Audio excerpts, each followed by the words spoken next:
यदा अहम् आगच्छामि स्पर्धा समाप्ता भवति। यत्र अहं तिष्ठामि तत्र विजय निश्चितः भवति। मम वेगेन कालोऽपि विस्मितो भवति। मम शक्त्या गुरुत्वमपि नमति। भौतिकशास्त्रं मम अस्त्रं, ज्ञानं मम जयम्। हेलो बच्चों, तो आपके शुभ भैया आ गए हैं फिर से एक बार। एक साल पहले मैंने चैनल बंद कर दिया था, मुझे पता है आप लोग देखते थे शायद। जो 10th में होंगे वो 12th में आ गए हैं, है ना। तो अब मैं क्या बोलूँ, जो 11th में थे वो 12th में आ गए होंगे, सॉरी जो 10th में है वो अभी 11th में आ गए होंगे। तो बात इतनी सी है, मैंने बंद इसलिए कर दिया था, मेरे पास रिसोर्सेज ठीक ठाक नहीं थे। अब मेरे पास रिसोर्सेज हैं और उससे बड़ी बात मेरे पास कॉन्फिडेंस है, कॉन्टेंट का कॉन्फिडेंस है। तो अभी मैं ना क्लास 12th के लिए इलेक्ट्रोस्टैटिक्स पढ़ा रहा हूँ, है ना। हमारे चैप्टर का नाम इलेक्ट्रिक चार्जेस एंड फील्ड्स है ना। इसमें अभी हम ना 3 टॉपिक कवर करेंगे, charge and its properties, charging methods और कूलम्ब्स लॉ। अब देखिए होता है, मतलब मैं समझ सकता हूँ आप रिवीजन पर्पस के लिए देख रहे होंगे, मगर मैं ना आपको डीप में पढ़ाऊंगा।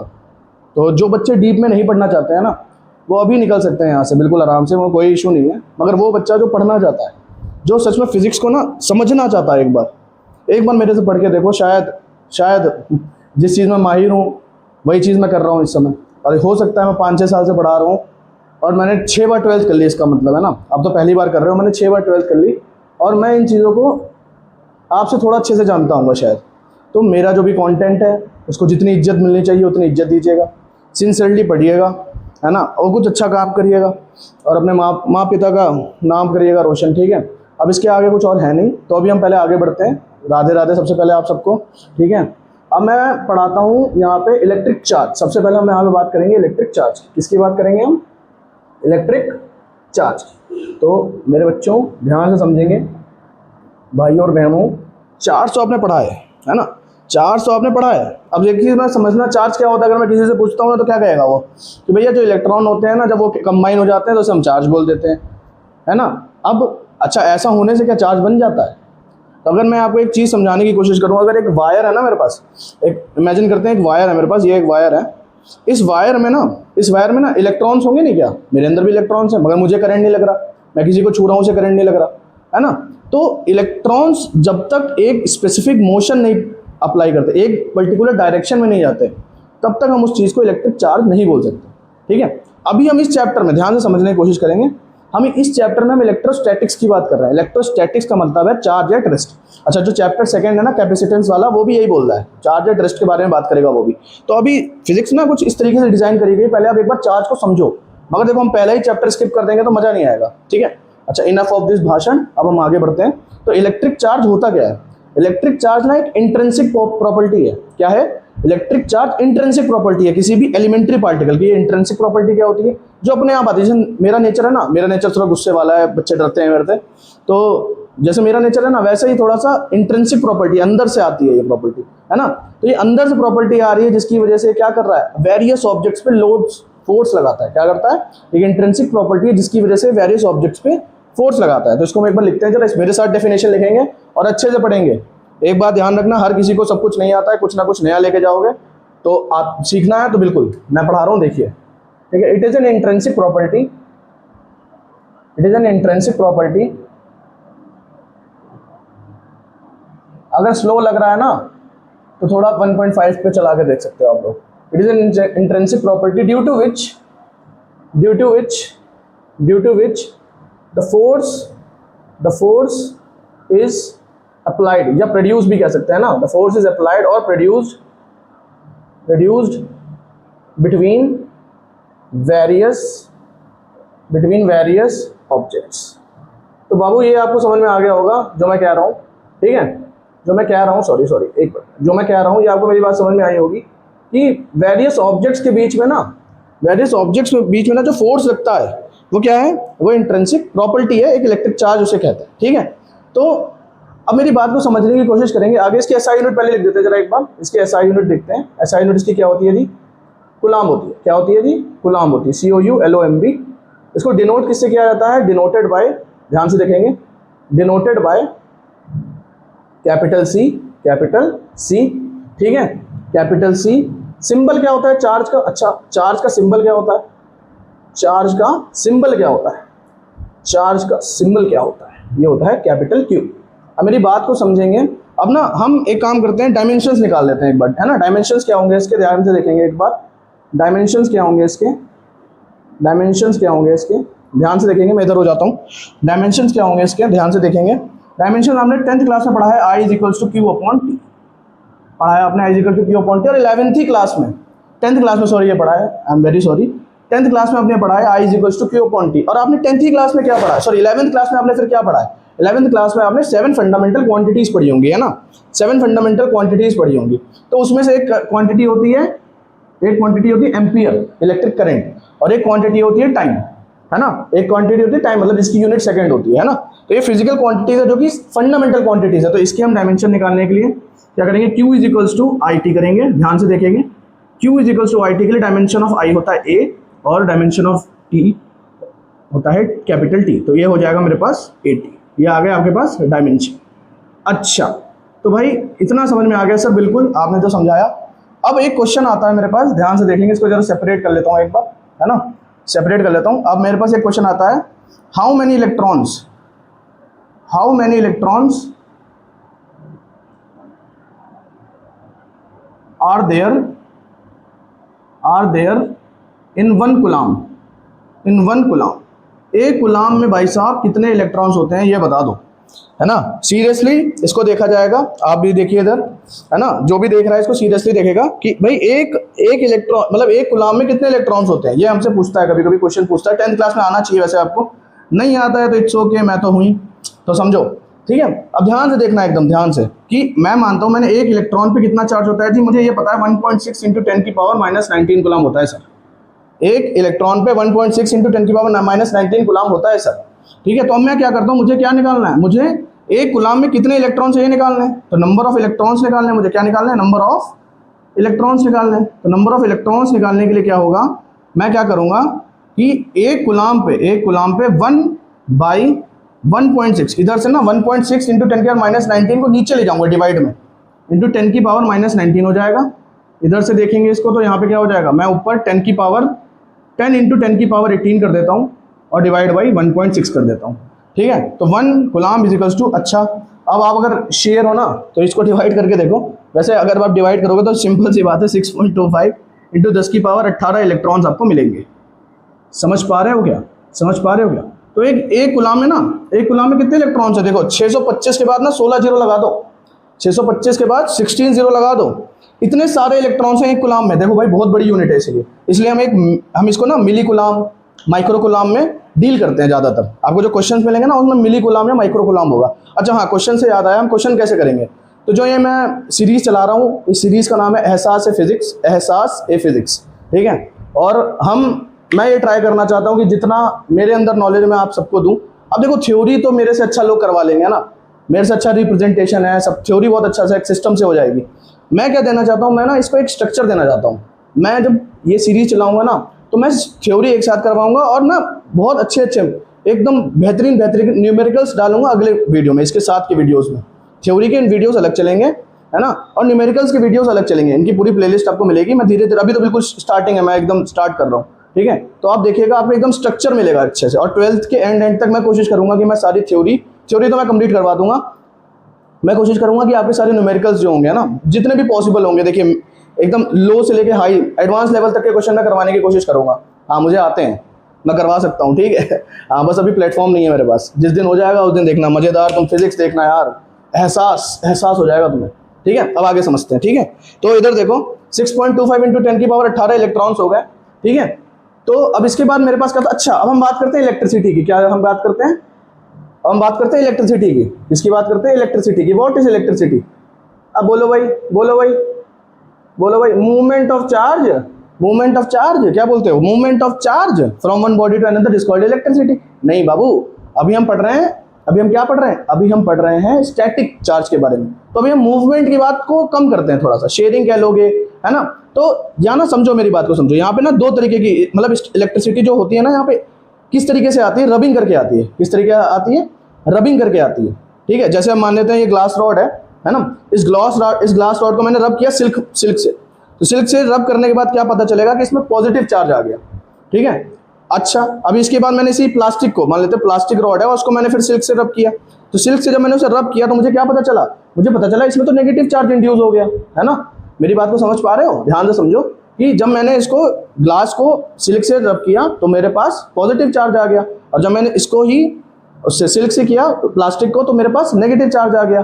तो अब ना यार ये दो चार्ज आ रहे हैं, ये क्या सीन है, क्या समझ में नहीं आ रहा है, साइंटिस्ट ने कैसे खोजा होगा, ये सब मैं तुमको आगे बताऊंगा। मगर पहले इलेक्ट्रिसिटी समझते हैं, ठीक है। इलेक्ट्रिसिटी क्या है ना, इट इज डेवलप्ड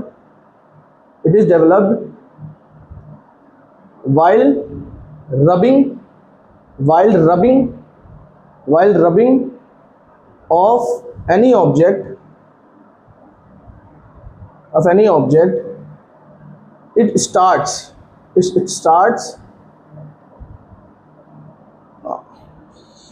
एक मिनट रुकना जरा। The electricity developed by rubbing of friction is called frictional or static electricity. The property of rubbed substance due to which they attract light object. The property of rubbed substance, sorry एक minute जरा, मेरे को एक बार थोड़ा सा ये हो गया, ब्लंडर हो गया। The property of rubbed substances due to which they attract light object. The property of rubbed substances, the property of देखो यार डेफिनेशन याद करने में मैं इतना अच्छा हूँ नहीं, ठीक है, मगर आपको समझा दूंगा मैं। The property of rubbed substances due to which they attract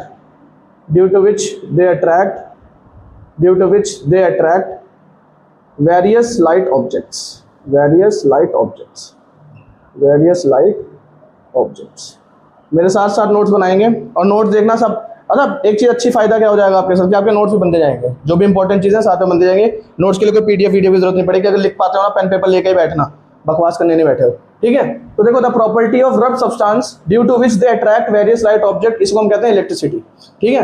अब यहाँ पे देखो जरा, यहाँ पे ये जो रब्ड है ना, ये रब्ड लिखा हुआ है मैंने। रब्ड का मतलब क्या है, रब किसी को भी क्या, तो रब कोई भी चीज़ रब होती है। जब मेरे मान लो हाथ रब हो रहा है तो इसमें से हीट निकलती है, ठीक है। तो ये हीट किस वजह से निकल रही है, फ्रिक्शनल फोर्स की वजह से। तो इसको मैं क्या बोलूँगा, जो इसमें हम बात करें, इस चैप्टर में इलेक्ट्रिसिटी की बात करते हैं, वो क्या है, फ्रिक्शनल इलेक्ट्रिसिटी है। क्या नाम है इसका, फ्रिक्शनल और स्टैटिक इलेक्ट्रिसिटी की बात करेंगे, ठीक है, स्टैटिक इलेक्ट्रिसिटी की बात करेंगे। तो अब यहाँ पे क्या बात हो गई, जी, यहाँ पे क्या बात हो गई कि जो प्रॉपर्टी रब करने की वजह से प्रोड्यूस हो रही है किसी भी ऑब्जेक्ट में, जिसकी वजह से वो वेरियस लाइट ऑब्जेक्ट्स को अट्रैक्ट कर पा रहा है या रिपेल भी कर सकता है, अट्रैक्ट रिपेल कर पा रहा है, उसको हम फ्रिक्शनल या स्टैटिक इलेक्ट्रिसिटी बोलते हैं। तो सबसे पहली बात तो देखो, नई चीज़ ये सीखी, मेरे हिसाब से नहीं पता होती है बच्चों को, अच्छी बात अगर आपको पता थी तो, ठीक है, शाबाशी देना अपने आप को। कैसे दोगे, ऐसे करके, ठीक है। चलो, अब हमने फ्रिक्शनल इलेक्ट्रिसिटी या स्टैटिक इलेक्ट्रिसिटी को पढ़ लिया है। अब हम इसके बाद पढ़ते हैं। अब इसके बाद हमारे पास क्या आता है, एक मिनट, अब इसके बाद हमारे पास आता है फंडामेंटल, अच्छा, टाइप्स ऑफ चार्ज पढ़ लेते हैं। पहले हम क्या करते हैं, टाइप्स ऑफ चार्ज पढ़ने की कोशिश करते हैं। तो टाइप्स ऑफ चार्ज हमें ये तो पता है भाई, एक पॉजिटिव होता है, एक नेगेटिव होता है। अब इनको कैसे खोजा गया होगा, कैसे नहीं खोजा गया होगा, ये मैं तुम्हें समझाता हूँ, है ना। खोजा ही गया है वैसे, तो कैसे नहीं खोजा गया कोई मतलब ही नहीं बनता। तो जरा समझते हैं कि ये जो चार्ज है ये खोजे कैसे गए, मतलब ये ढूंढे कैसे गए हैं, डिस्कवर कैसे किए गए, ठीक है। तो जरा एक बात समझते हैं, देखिए जरा ध्यान से देखना। एक मैंने सीलिंग लगा रखी है, यहाँ पे मैं एक हिंज बोल दो इसे यार, फिर कह लो कि मैंने यहाँ पे एक ग्लास रॉड लटका रखी है। क्या कर रखी है, एक ग्लास रॉड लटका रखी है, ध्यान से देखिएगा। और मैं ना इसे क्या कर रहा हूँ, मैं ना इसे एक सिल्क के कपड़े से सिल्क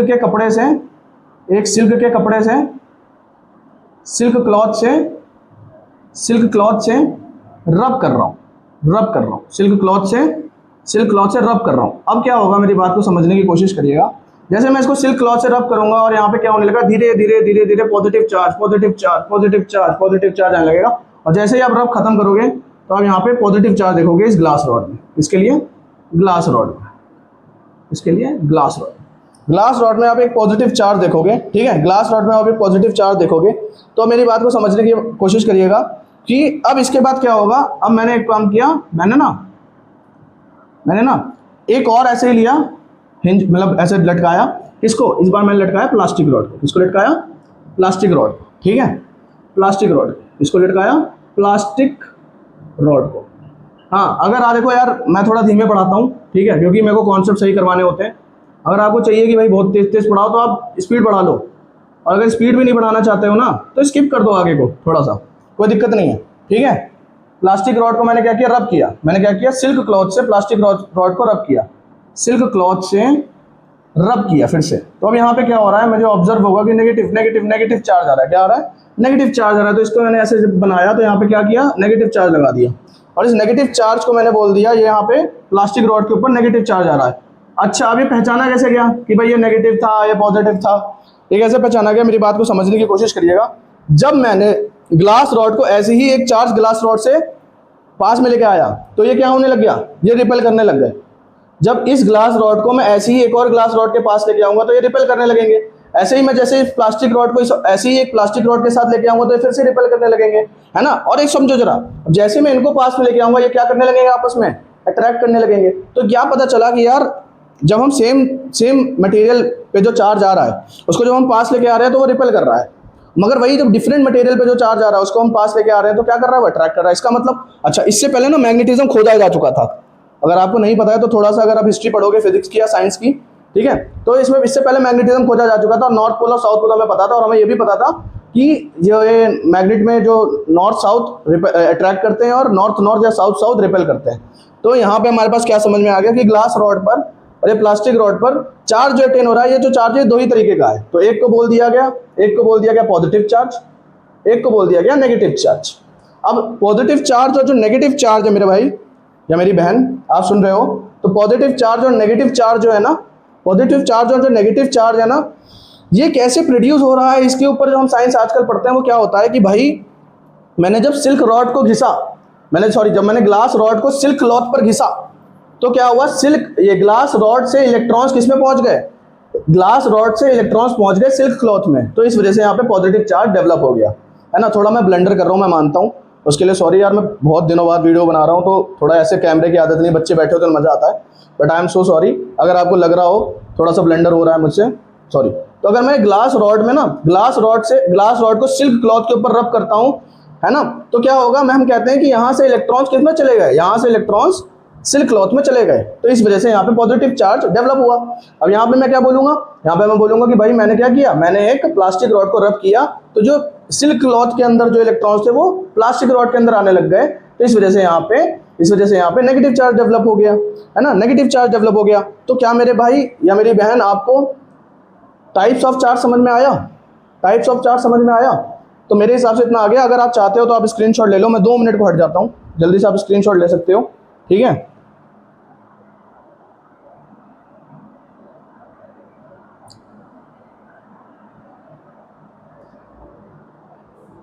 तो मेरे हिसाब से आप लोगों ने स्क्रीनशॉट ले लिया होगा। अब मैं थोड़ा सा इसको हटा देता हूँ जो मैंने पढ़ा दिया है। देख रहे हो, एक टीचर अपनी मेहनत बार बार लिखता है और बार बार रब कर देता है। देखो, किस्मत ने चाहा, आप लोगों ने चाहा, सपोर्ट मिला तो मैं एक स्मार्ट बोर्ड जरूर खरीदूंगा। फिर आप मेरी क्रिएटिविटी देखना, मैं बहुत क्रिएटिव हूँ, आपको पता नहीं है, देखना भी। इंट्रो का गाना सुनना, अगर नहीं सुना है ना, काट आए हो, स्किप कराए हो, तो इंट्रो का गाना सुनना, और लास्ट में देखना आग लगा दूंगा एकदम, लास्ट में देखना मजा आ जाएगा गाना सुनोगे तो। चलो इधर हम देखते हैं, आगे देखते हैं, जरा हम आगे देखते हैं। अब हम क्या बात करेंगे, fundamental law of electrostatics. Fundamental law of electrostatics, ध्यान से देखो, वीडियो लंबी की चिंता मत करो, ये देखो कि तुमको क्या क्या सीखने को मिल रहा है। फंडामेंटल, सुना है कभी ये फंडामेंटल लॉ ऑफ इलेक्ट्रोस्टैटिक्स? सुना है तो अच्छी बात है भाई, गाली वाली मत देना नीचे। Electrostatics, fundamental law of electrostatics, ये क्या कहता है, ये क्या कहता है, ये क्या कहता है? फंडामेंटल लॉ ऑफ इलेक्ट्रोस्टैटिक्स क्या कहता है? इसके ये दो स्टेटमेंट देता है। पहला स्टेटमेंट, यार तो सावन चल रहे हैं, बाल भी नहीं कटवा सकते। पहला देखो क्या बोल रहा है, फंडामेंटल लॉ ऑफ इलेक्ट्रोस्टैटिक्स पहला क्या बोलता है, there are only 2 kind of charges, there are only 2 kind of charges, there are only 2 kind of charges. यहाँ ना हमेशा दो तरीके के चार्ज होंगे, एक होगा पॉजिटिव और एक होगा नेगेटिव। पहला लॉ तो ये बोल देता है। दूसरा लॉ बोलता है क्या, like charges repel each other, whereas unlike charges attract each other, ठीक है जी। Attract each other. तो इसको ये चीज़ हमें समझ में आ गई। अब हम क्या बात करते हैं, पोलैरिटी ऑफ चार्ज के बारे में बात करते हैं। किसकी बात करते हैं, पोलैरिटी ऑफ चार्ज के बारे में। ये क्या बताता है, देखिए ये आपने पढ़ा हो तो बहुत अच्छी बात है, और नहीं पढ़ा है तो हम तो यहीं यहाँ पे देखिएगा इसे एक बार। पोलैरिटी ऑफ चार्ज के बारे में बताता है। ये क्या है, ये एक ऐसी प्रॉपर्टी जो कि क्या करवाती है, हेल्प करवाती है डिस्टिंग्विश करवाने में कि कौन सा चार्ज पॉजिटिव है और कौन सा चार्ज नेगेटिव है। तो क्या करती है, हेल्प्स टू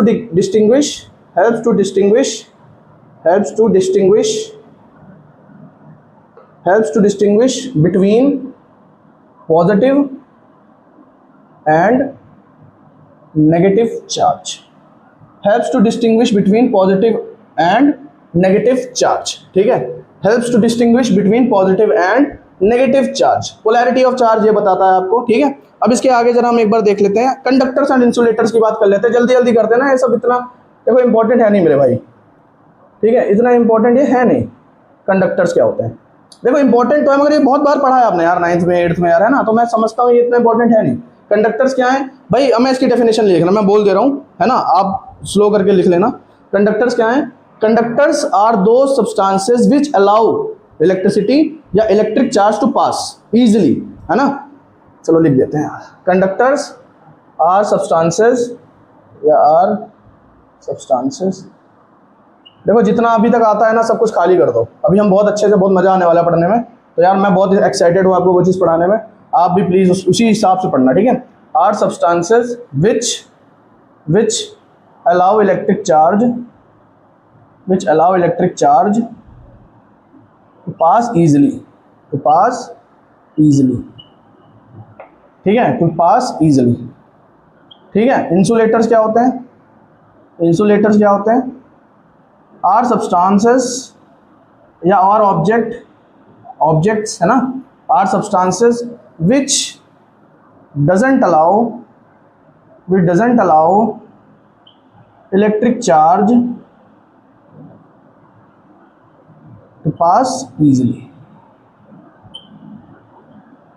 ठीक है ठीक। अच्छा, अब एक थोड़ी सी मैं ना थोड़ा सा ब्रीफ देना चाहता हूँ। मैं सोच रहा हूँ बार बार अपने दिमाग में कि बताऊँ ना बताऊँ, बट मैं बता देता हूँ कि जो ये चार्ज और ये electric charge, electric force, electric field, electric capacitance, ये सब जो आया है ना, ये कहाँ से आया, ये हमारे एक साइंटिस्ट हुए हैं विलियम गिलबर्ट नाम करके, है ना। विलियम गिलबर्ट, अगर आप एस.एल. अरोड़ा से पढ़ते हैं तो आपको उसमें अगर आपने पढ़ा होगा डीपली, तो उसमें लिखा है विलियम गिलबर्ट ने, ग्रीक वर्ड था इलेक्ट्रॉन, ELECKTRON, अगर मैं स्पेल सही कर रहा हूँ तो यही है, ELECKTRON, इलेक्ट्रॉन नाम करके एक वो था। और इन्होंने क्या दिया था, इन्होंने इसी के मतलब इसका क्या मतलब है कि ये दी मैग्नेटा एक बुक थी, उसके अंदर इन्होंने ये दिया था। तो ये क्या बताता है, इसी के अंदर से सारे electric charge, electric field, electric capacitance, ये सब निकल के आया है ना। अब अगर मैं एक क्वेश्चन आपसे पूछता हूँ, देखो दिल पे हाथ रख के और एकदम ईमानदारी से बताना कि आप इस क्वेश्चन का आंसर क्या दोगे। ठीक है, पॉज करके बताना, बाकी आंसर तो मैं बता ही रहा हूँ। क्वेश्चन एक बार सुन लो और फिर पॉज करके एक बार मेरे को आंसर बताना कि अगर मैं क्या करता हूँ, अगर मैं एक काम करता हूँ, जब मैं अभी तक ये सेटअप था कि ग्लास रॉड थी, ध्यान से देखिएगा, ग्लास रॉड थी यार, शिट गंदा लिख दिया, परफेक्शन जरूरी है देखो जिंदगी में, अच्छा लिखूंगा मैं। ग्लास रॉड थी, ठीक है, और ग्लास रॉड को मैंने क्या किया था जी, मैंने ग्लास रॉड को जी सिल्क क्लॉथ, ग्लास रॉड को जी, भले टाइम ज़्यादा लगे मगर परफेक्शन जरूरी है हर चीज़ में। ठीक है, तो ग्लास रॉड थी, ग्लास रॉड को मैंने सिल्क क्लॉथ से रब किया था, और इस रब करने की वजह से यहाँ पे क्या प्रोड्यूस हुआ था बाबू, यहाँ पे प्रोड्यूस हुआ था पॉजिटिव चार्ज। अब अगर मैं इसी कंडीशन को थोड़ा सा चेंज कर देता हूँ, मेरे बच्चे ध्यान से देखो, इतना बड़ा नहीं हूँ बट मेरी आदत पड़ गई है, छोटे छोटे बच्चों को पढ़ाता हूँ ना मैं यार, 10th क्लास के, तो उनके लिए मेरी आदत पड़ गई है, बाकी अपना भाई मानना यार। ठीक है, तो इधर देखो, अब इसके बाद क्या होगा, अगर मैं ये हटा दूँ, ये हिंज हटा दूँ, और मैं क्या करता हूँ, इसको ना, इस ग्लास रॉड को हाथ से पकड़ लेता हूँ। अब हाथ कैसे बनाऊँ, चलो ऐसे करके मान लो हाथ से पकड़ रखा है, अरे यार, है ना, हाथ से पकड़ रखा है ना, हैंड से पकड़ रखा है, और फिर मैं इसको क्या करता हूँ, फिर मैं इसे सिल्क क्लॉथ से रब करता हूँ। क्या करता हूँ, सिल्क क्लॉथ से रब करता हूँ, फिर मैं इसे सिल्क क्लॉथ से रब करता हूँ। अब इसमें कैसा चार्ज आएगा आप बताइए, चलो ईमानदारी से बताओ, नहीं पता, होल्ड कर लिया होगा मेरे हिसाब से, जो ईमानदार होगा उसने स्टॉप कर लिया होगा और उसने मुझे आंसर नहीं देखा होगा। और जिसको पता है कॉन्ग्रेचुलेशन, आप बहुत अच्छे से पढ़ रहे हो, ठीक है ठीक है। तो अब यहाँ पे क्या होगा, जब मैं इसको हाथ से पकड़ के रखूंगा और इस पर मैं रब करता रहूँगा, कितना भी रब करता रहूँ, क्योंकि मैं भी एक क्या हूँ, मैं भी एक कंडक्टर हूँ, या आप भी एक कंडक्टर हो। आप अगर इस रॉड को पकड़ के और हाथ से घिसते रहोगे ना, यूं करके सिल्क कपड़े से, और आप सोचोगे पॉजिटिव चार्ज आएगा, और पॉजिटिव चार्ज का पी भी नहीं आएगा। क्यों नहीं आएगा? पॉजिटिव चार्ज का पी भी नहीं आएगा, क्यों नहीं आएगा? क्योंकि भाई हाथ पे ऐसे ही पकड़ोगे आप, तो जो भी इलेक्ट्रॉन ट्रांसफर होगा वो आपके, जो भी इलेक्ट्रॉन ट्रांसफर हो रहा होगा वो आपके थ्रू नीचे धरती में चला जाएगा। ठीक है, मेरी बात समझ में आ रही है? तो मैंने यहाँ पे आपको ये भी समझा दिया है, ठीक है। अब हम इसको हटाते हैं जरा एक बार, है ना, इसको हटा देते हैं। अच्छा चलो, स्क्रीनशॉट मेरे हिसाब से ले लिया होगा, मगर किसी को लेना हो तो फिर से शेयर हो, आप लोग कर लो, स्क्रीनशॉट ले लो, ठीक है, ले लिया होगा स्क्रीनशॉट मेरे हिसाब से। अब आगे देखते हैं जरा, अरे यार चैप्टर का नाम भी मिटा दिया मैंने, चलो कोई बात नहीं, पता तो भाई चैप्टर का क्या नाम है। चलो आगे देखते हैं जरा, अब लिखते हैं properties of electric charges. Heading डालिए, properties of electric charges, properties of electric charge, properties of electric charge. तो यहाँ पे हम ना मेनली 3 प्रॉपर्टीज के बारे में पढ़ेंगे, पहली, दूसरी और तीसरी। पहली का मतलब क्या है? पहली हम पढ़ेंगे एडिटिविटी, एडिटिविटी ऑफ चार्ज। दूसरी हम पढ़ेंगे quantization of charge,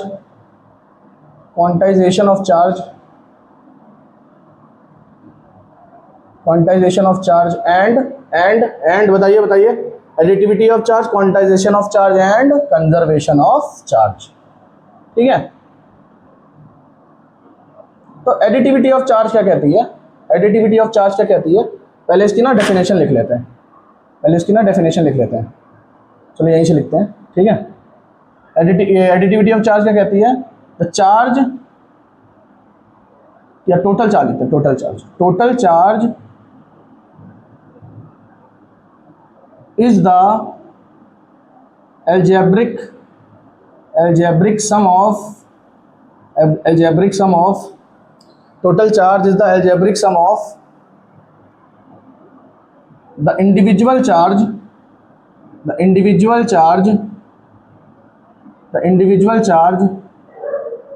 placed at the total charge is the algebraic sum of individual charge placed at different locations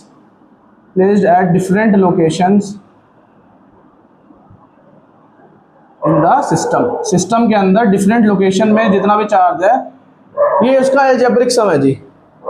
तो टोटल, अच्छा algebraic sum क्या होता है? जैसे मैं बोल दूँ 1 + 2 + 3 कितना हो गया? 3 2 5 1 6, और मैं बोल दूँ -3, तो क्या होगा? 6 - 3 = 3। और अगर मैं बोल दूँ तो चलो -1 -2 और -3 हो गया, -6 + 3 तो मतलब -3।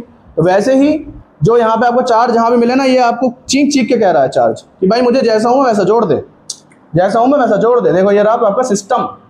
अब सिस्टम में यहाँ पे है Q1 Q2 Q3 Q4 Q5 and QT नहीं Q1 मान लेते, ठीक है, QT तो आप हो ना, तो QN, ठीक है, तो QN समझ रहे हो। अब आगे देखो जरा, क्या होगा?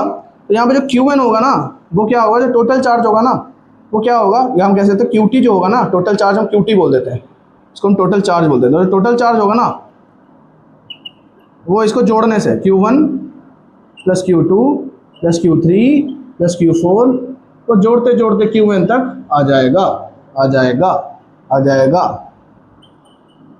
ठीक है। ये इंक धोखा दे जाती है, ठीक है। अब आगे देखो जरा, अगर हम बात करें क्वांटाइजेशन ऑफ चार्ज की, देखो सब रिवीजन हो जाएगा आराम से और सारे नोट्स भी बन जाएंगे, ठीक है, सब कुछ मिलेगा। देखना जितना मैं पढ़ा रहा हूँ उसमें से कुछ भी नहीं छूटेगा, एक्स्ट्रा ही पढ़ा दूंगा जो कभी पूछा ना गया हो, ठीक है।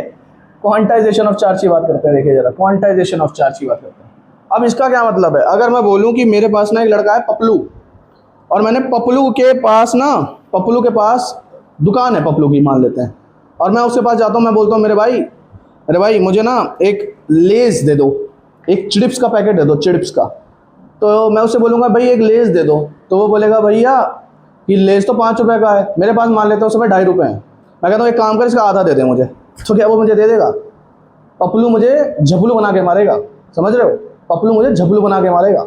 और क्यों मारेगा? क्यों भाई? क्योंकि कुछ चीज़ें ना ज़िंदगी में, कुछ चीज़ें ज़िंदगी में पूरी ही आती हैं, वो आधी नहीं आती हैं, है ना। जैसे कि आप भी उसको सोच रहे थे, वो भी या तो चली गई होगी या तो पूरी आई होगी, आधी तो नहीं आई होगी, है ना। तो उसी तरीके से ये कुछ चीज़ें ना, ये कुछ चीज़ें ज़िंदगी में पूरी ही आती हैं, आधी नहीं आती। वैसे ही जो चार्ज है ना, ये भी जब ट्रांसफ़र होता है ना, तो या तो एक इलेक्ट्रॉन होगा या तो दो इलेक्ट्रॉन होंगे, उसके बीच में नहीं होंगे। अगर मैं एक बुकिश एग्जाम्पल दूँ, बुकिश है ना, बुकिश एग्जाम्पल दूँ, तो मेरे भाई बुकिश एग्जाम्पल का मतलब अगर मैं बोल दूँ कि मैं एक बिल्डिंग में रहता हूँ, फील्डिंग नहीं भाई, बिल्डिंग में रहता हूँ, मैं एक बिल्डिंग में रहता हूँ और उस बिल्डिंग में 20 फ्लोर है, तो 17 और 18 के बीच में क्या 17.5 आ जाएगा? नहीं आएगा ना।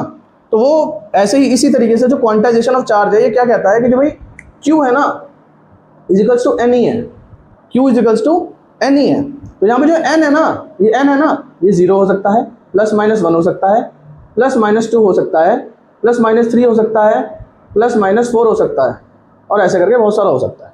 अच्छा, इसकी डेफिनेशन की बात करें तो डेफिनेशन की बात करी जाए तो quantization of charge tells us that the electron is the charge is the integral multiple of the electrons. ठीक है, जो चार्ज है वो इंटीग्रल मल्टीपल मतलब 1 2 3 4 5 6 ऐसा ही आ सकता है, प्लस या माइनस में। अच्छा, चार्ज स्केलर क्वांटिटी है, वेक्टर क्वांटिटी है, तो चार्ज इज स्केलर क्वांटिटी। ठीक है, क्योंकि आप देखो इसे आराम से रीजन बोले तो आराम से आप देखो एडिटिविटी ऑफ चार्ज की वजह से आराम से इसको ऐड कर सकते हो, मगर वेक्टर क्वांटिटी में डायरेक्शन होना बहुत जरूरी है। ठीक है, तो Q इजिकल्स टू एन ही हो गया हमारे पास। ठीक है, यहाँ पे n जो है, यहाँ पे नंबर ऑफ इलेक्ट्रॉन्स, हाँ n जो है नंबर ऑफ इलेक्ट्रॉन्स है, तो ये 0 1 2 3 4 ऐसे हो सकते हैं, मतलब नेचुरल नंबर या होल नंबर की फॉर्म में हो सकते हैं। मगर यहाँ पे जो E है, वहाँ पे जो E रिप्रेजेंट करता है, ये क्या रिप्रेजेंट कर रहा है? ये कर रहा है चार्ज ऑन इलेक्ट्रॉन, मतलब 1.6 × 10⁻⁻19 कूलम। एक इलेक्ट्रॉन में इतना चार्ज होता है।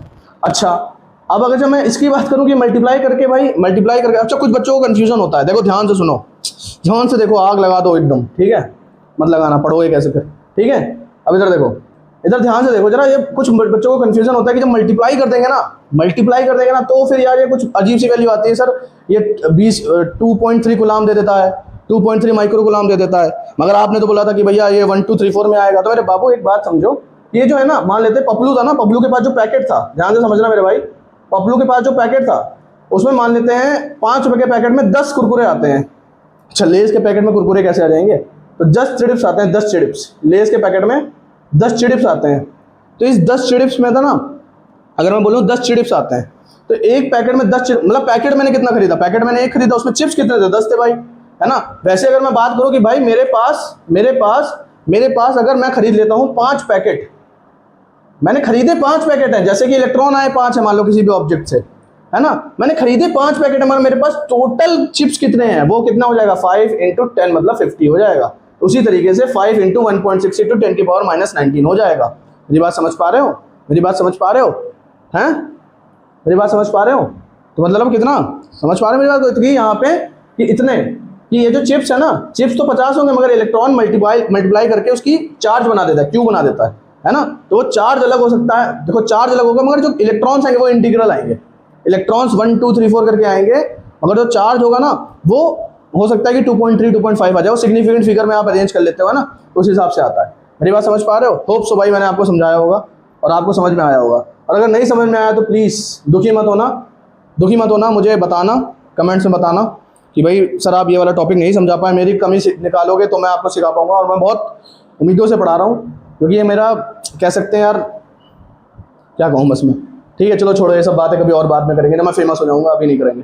कंजर्वेशन ऑफ चार्ज की बात करते हैं, कंजर्वेशन ऑफ चार्ज की बात करते हैं ना, कंजर्वेशन ऑफ चार्ज की बात करते हैं। कंजर्वेशन ऑफ चार्ज का मतलब क्या है? अच्छा एक चीज़ बताओ भाई, मेरे पास ना, आप ही मान लेते हैं, आप जो इंडिविजुअल हो, जो देख रहे हो, आप ही मान लेते हैं, आप ना क्या कर रहे हो, आपके पास ना, आप महीने के 20,000 रुपये कमाते हो, आप महीने के 20,000 रुपये कमाते हो, ध्यान से सुन, तू ही 20,000 रुपये कमाता है, और उस 20,000 रुपये में से, उस 20,000 रुपये को, है ना, उस 20,000 रुपये को तू खर्च कर सकता है। अब क्या करते हैं, उस 20,000 में से मान लेते हैं 10,000 मैंने रेंट दे दिया, जहाँ मैं रहता था फ्लैट में, 5,000 की मैंने भाई बुक्स खरीद ली, क्योंकि मैं पढ़ने वाला बच्चा हूँ, और मेरा बच्चा पढ़ने वाला ही होगा, जो पढ़ रहा होगा, जो अभी तक टिका होगा वो पढ़ने वाला ही होगा, ठीक है। और 5,000 की मैंने बुक्स ले ली सर, और मेरे पास बच्चे 5,000 बच्चे, उसमें से 2,500 की भाई मैंने अपने दोस्त को हेल्प कर दी, और 2,500 मैंने अपने गर्लफ्रेंड के साथ घूम लिया, ठीक है। तो एक चीज़ बताओ, जितने आपके पास पैसे थे, आपने उतने ही तो खर्च किए, क्या उससे ज़्यादा खर्च कर लिए?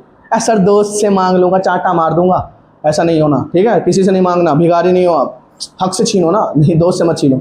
समझो मेरी बात कि भाई क्या हो गया कि आपके पास 20,000 थे तो आप ईमानदारी से 20,000 ही खर्च कर सकते हो, उससे ज़्यादा तो पैसे आपके पास आ ही नहीं जाएंगे। महीने में 20,000 कमाया आपने, है ना। तो उसी तरीके से जितना चार्ज एक बॉडी से निकला है ना, उतना ही चार्ज दूसरी बॉडी में जाएगा, सीधी सीधी बात है ना। क्वांटाइज कंजर्वेशन ऑफ चार्ज क्या कहता है, कंजर्वेशन ऑफ चार्ज क्या कहता है ना, कि चार्ज कैन, देखो charge can neither be created, लिखो जरा, चार्ज कैन, ये बड़ा इंपॉर्टेंट सा है ना भाई, charge can neither be created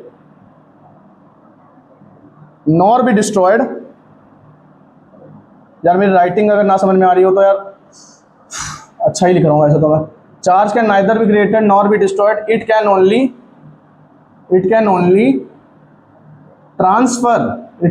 transfer from one body to another, तो ये मेरे भाई ये आपके हो गया कंजर्वेशन ऑफ चार्ज। अब इस कंजर्वेशन ऑफ चार्ज, और मैंने प्रॉपर्टीज भी खत्म कर दी इलेक्ट्रिक चार्ज की, तो यहाँ पे ना ऐसे टिक मार देते हैं, मैंने चार्ज यानी प्रॉपर्टीज खत्म कर दिया। चार्जिंग मेथड पढ़ेंगे और इसके बीच में भी कुछ होगा तो वो भी पढ़ेंगे, है ना, पढ़ेंगे जरूर। एक बार इसका स्क्रीनशॉट ले लीजिए।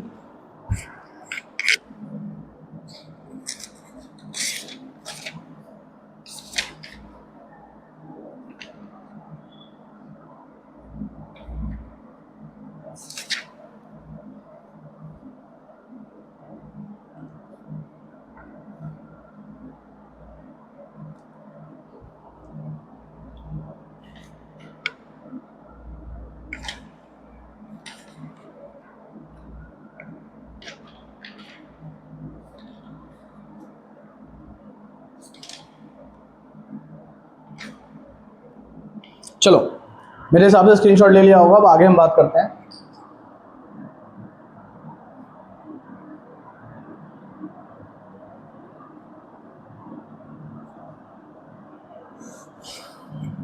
देखो यार अगर मैं थोड़ा बहुत ब्रेक ले रहा हूँ ना, देखो मैं टॉपिक देखने के लिए ब्रेक ले रहा हूँ, ईमानदारी से बताऊँ तो, ठीक है। आप ना उसको स्किप कर दो, उस पार्ट को, कोई बड़ी बात नहीं है यार, है ना, भागना नहीं, उस पार्ट को ना स्किप कर दो। अभी आप समझते हो, अब हम समझते हैं ना कि यहाँ पे क्या हो रहा है हमारे पास। अब हम पढ़ने वाले हैं, जरा देखो इफेक्ट ऑफ, अब देखो ये नई चीज़ है थोड़ी सी, है ना, डरना नहीं है, समझने की कोशिश करनी है। Effect of speed on charge and mass, अरे बाबू आइंस्टाइन आ गए। अब आइंस्टाइन आ गए, कैसे आ गए अभी देखो समझाता हूँ। वही मार्कर नहीं लगना, वाइट टी शर्ट है, मम्मी मारेंगी, ठीक है। अब मेरी बात को समझो, effect of speed on charge and mass. तो स्पीड का इफेक्ट चार्ज और मास पे क्या होता है, हम ये समझने की कोशिश करते हैं। तो एक चीज़ समझो जरा, आपको आइंस्टाइन ने दी थी स्पेशल थ्योरी ऑफ रिलेटिविटी। क्या बात बोली थी उन्होंने, स्पेशल थ्योरी ऑफ रिलेटिविटी। उन्होंने स्पेशल थ्योरी ऑफ रिलेटिविटी दी थी,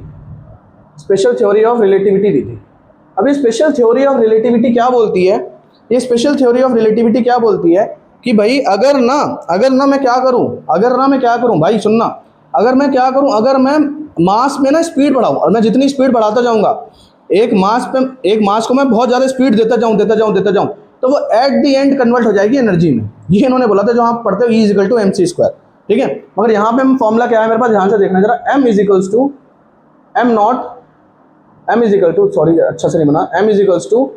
m0 अपॉन अंडर रूट में 1 - v² अपॉन c²। 1 माइनस, इसको ताड़ लो, इस पे क्वेश्चन आते हैं, ठीक है। सिर्फ ऐसे ही नहीं मजे में लिखवा रहा हूँ, मैं समझा रहा हूँ अच्छे तरीके से, समझो, पढ़ो, सीरियसली पढ़ो, फिजिक्स को फील करने की कोशिश करो कि भाई यहाँ पे जो ये m है ना, ये जो m है भाई, ये मास ऑन, ये कह सकते हो, ये क्या है, ये है मास विद स्पीड मान लेते हैं, चलो मास विद स्पीड। जो m0 है मेरे पास, ये है ओरिजिनल मास। क्या है ये मेरे पास, ओरिजिनल मास। v जो है v, ये क्या है, वेलोसिटी ऑफ मास। और ये क्या है, c जो है, c क्या है, स्पीड ऑफ लाइट है। अब मेरी बात को समझने की कोशिश करेंगे ध्यान से, समझने की कोशिश करेंगे कि यहाँ पे जो v² अपॉन c² जो लिखा हुआ है, ठीक है, यहाँ पे जो v² अपॉन c² लिखा है, जहाँ पे हमें पता है जो c है ना, जो c² है ना, ये ऑलवेज ग्रेटर देन v² होगा। तो ये जो रेशियो आएगा ना, जो c है ना, स्पीड ऑफ लाइट, तो भाई मैक्सिमम चीज़ अगर हम मॉडर्न फिजिक्स की बात ना करके अगर हम वही क्लासिकल फिजिक्स की बात करें, तो यही मैक्सिमम है, जो स्पीड ऑफ लाइट से भाई ज़्यादा तेज कुछ भी नहीं चल सकता। हम ऐसा मानते हैं ना यूनिवर्स में, आइंस्टाइन भी ऐसा ही मानते थे कि स्पीड ऑफ लाइट से ज़्यादा ना कुछ भी नहीं बन सकता, कुछ भी नहीं चल सकता। तो यहाँ पे अगर मैं v² की बात करूँ तो यहाँ पे डिनोमिनेटर बड़ा है, और डिनोमिनेटर बड़ा है तो यहाँ पे क्या होगा, देयरफॉर का साइन जानते हो ना, देयरफॉर देखो ऐसे ऐसे देयरफॉर क्या होगा, जो m होगा, जो मास विद स्पीड होगा वो ग्रेटर देन हो जाएगा m0 के, जो मास विद स्पीड होगा वो ग्रेटर देन हो जाएगा m0 के। मतलब अगर अगर मुझे आप ऐसे करके मान लेते, मैं आपसे ऐसे ऐसे यूं टकरा जाता हूँ, अब वो कुछ भी नहीं होगा, हल्का सा यूं टकरा दूं कुछ भी नहीं होगा। भाई मैं भाग के 40 किलोमीटर/आवर की स्पीड से आऊँ और आपके टकरा जाऊँ आके, है ना, तो आपको ज़्यादा फोर्स यार, ज़्यादा तेज चोट लगेगी, क्यों, मेरा मास अब बढ़ जाएगा, है ना, मेरा मास बढ़ जाएगा। तो एक बात को समझने की कोशिश करना, मास देखो, चार्ज तो क्वांटाइज्ड होता है मगर मास क्वांटाइज्ड होता है, इसका अभी तक कोई भी प्रूफ नहीं मिला है, कोई भी स्टेब्लिशमेंट नहीं है। चलो मैं इसका ना एक शॉर्ट बना दूंगा, ये जो शॉर्ट्स आते हैं ना उसमें एक शॉर्ट बनाऊंगा, चार्ज और मास के बीच में डिफरेंस लिखेंगे हम, है ना, उसको भी जरा देखेंगे। अभी मैं इसको कवर नहीं कर सकता, मैं उसे बाद में कर दूंगा। तो यहाँ पे जरा देखना कि जो मास होगा ना, मास विद स्पीड होगा वो ग्रेटर देन होगा original mass of the object की, जो कि रेस्ट पे था। मगर क्या चार्ज के साथ ऐसा होता है? क्या चार्ज के साथ ऐसा होता है? तो चार्ज के साथ ऐसा नहीं होता है। Charge have no effect of speed, no effect of speed, no effect of speed. Charge के पास, चार्ज के ऊपर स्पीड का कोई असर नहीं होता है, चिकना घड़ा होता है चार्ज, ठीक है, स्पीड के रिस्पेक्ट में, ठीक है, मेरी बात को समझ पा रहे हो? तो एक बात और समझने की कोशिश करना कि अगर मैं मान लेता हूँ मेरे अंदर ना 200 गुलाम चार्ज है, मेरे अंदर 200 गुलाम चार्ज, और मेरे अंदर 70 किलो वेट है, 70 किलो का हूँ मैं, ठाडा हूँ मैं, तो 70 किलो वेट है मेरे अंदर, ठीक है, 70 किलो वेट है और मेरे अंदर क्या है, 200 गुलाम चार्ज है। तो अगर मैं भागूंगा ना, मैं भागूंगा और भागते भागते अगर तुम मेरी स्पीड को कैलकुलेट करोगे, उस मतलब मेरे मास को कैलकुलेट कर दो, भागते समय किसी चीज़ से टकराओ, मेरे मास को तुम कैलकुलेट करोगे तो वो ज़्यादा होगा मेरे ओरिजिनल मास से, मगर चार्ज जो होगा वो वही रहेगा। समझ पा रहे हो? चार्ज वही होगा जो पहले से था, जो मेरे रेस्ट पे जब मैं था तब जितना चार्ज था उतना ही चार्ज अभी भी होगा। मेरे हिसाब से ये क्लियर हो गया होगा कि चार्ज पे नो इफेक्ट, चार्ज पे कोई इफेक्ट नहीं होता स्पीड का। अब हम चलते हैं चार्जिंग मेथड्स पे। पहला पॉइंट कंप्लीट हो गया। अगर आप अभी तक रुके हुए हो, थैंक यू सो मच, आपको अच्छा लगा मेरा कंटेंट। अगर आप अभी तक रुके हो, मैं मानता हूँ कि यार, मैं क्या मानूँ यार, बहुत अच्छी बात है। होप सो मैं आपको ऐसे ही अच्छा कंटेंट लाके देता रहूँगा। कुछ नया सीखा है तो भाई बिल्कुल मुझे बताना कमेंट्स में, है ना। अब देखिए चार्जिंग मेथड्स, है ना, चार्जिंग मेथड्स में सिर्फ एक ही चीज़ है, बहुत छोटा सा है ना, ये इसको जल्दी से खत्म करेंगे। चार्जिंग मेथड्स में ना ये मैंने ज़बरदस्ती लिख दिया यार, लिखने की जरूरत भी नहीं थी। 10 बच्चा पढ़ता है यार, हर बार पढ़ता है और इससे क्वेश्चन बहुत मुश्किल हो जाता है ना। इंडक्शन, चार्जिंग बाय इंडक्शन क्या है भाई? मगर हाँ हो सकता है, देखो भाई अभी ना CBSE भाई जुत्थम जूत पे है अभी, जो तुम्हारा जो प्रोटेस्ट हो रहा है ना, झारखंड में भी प्रोटेस्ट हो रहा है, अगर आपको पता हो, है ना। इससे पहले CGP का प्रोटेस्ट हुआ था, ठीक है। तो टू बी वेरी फ्रैंक भाई, क्या हो सकता है अब तो CBSE ना अब एकदम क्या करेगा, या तो बिल्कुल ही हार्ड पेपर दे देगा, हालत ख़राब करने वाला, या तो ऐसा पेपर देगा कि यार मज़ा आ जाएगा आपको, है ना। तो है ना, मेरी बात समझो। मगर अगर हार्ड पेपर हमको ईजी तो हम कर ही देंगे ना, हम हार्ड के लिए तैयारी करते हैं। अगर फॉर एग्जांपल अगर मुझे ना वर्ल्ड रिकॉर्ड सेट करना है, 12 फीट कूदना है, तो मैं क्या करता हूँ, मैं ना तैयारी 14 फीट की करता हूँ यार। मेरे दिमाग में मैं क्या बताऊँगा अपने बच्चे को कि तू 14 फीट कूदेगा तब वर्ल्ड रिकॉर्ड टूटेगा। मैं अपने बच्चे को ये बताऊँगा कि तेरे को 14 फीट कूदना है मेरे भाई, तब तू वर्ल्ड रिकॉर्ड तोड़ पाएगा। अब उसे मान लेते नहीं पता है कि 12 फीट वर्ल्ड रिकॉर्ड है ना, तो वो 14 फीट की तैयारी करेगा, तो क्या बीच में 12 फीट नहीं आएगा? बिल्कुल आएगा। तो उसी तरीके से ना हम उसी तरीके से इसको पढ़ने की कोशिश करते हैं। ये एग्जांपल मैं अपने ऑफलाइन वाले बच्चों को देता हूँ, वो देखेंगे वीडियो तो चिढ़ाएंगे मुझे पता है, ठीक है। तो देखो चार्जिंग मेथड में क्या हम पढ़ते हैं, पहले charging by induction, charging by induction. जो भी यार ऐसे वो है ना मेरे पास एक्सपेरिमेंट करवाने के लिए, बस सिर्फ और सिर्फ बात क्या है, बजट की। मगर जो मैं करूँगा वो मैं परफेक्शन से करूँगा। मेरे पास पैसे नहीं थे तो मैंने वीडियो बंद कर दी, अब मेरे पास थोड़े बहुत आए भगवान की दया से, तो भाई मैं बना रहा हूँ वापस से। तो देखिए एक बार चार्जिंग बाय इंडक्शन। अब मैं क्या करता हूँ ध्यान से देखना।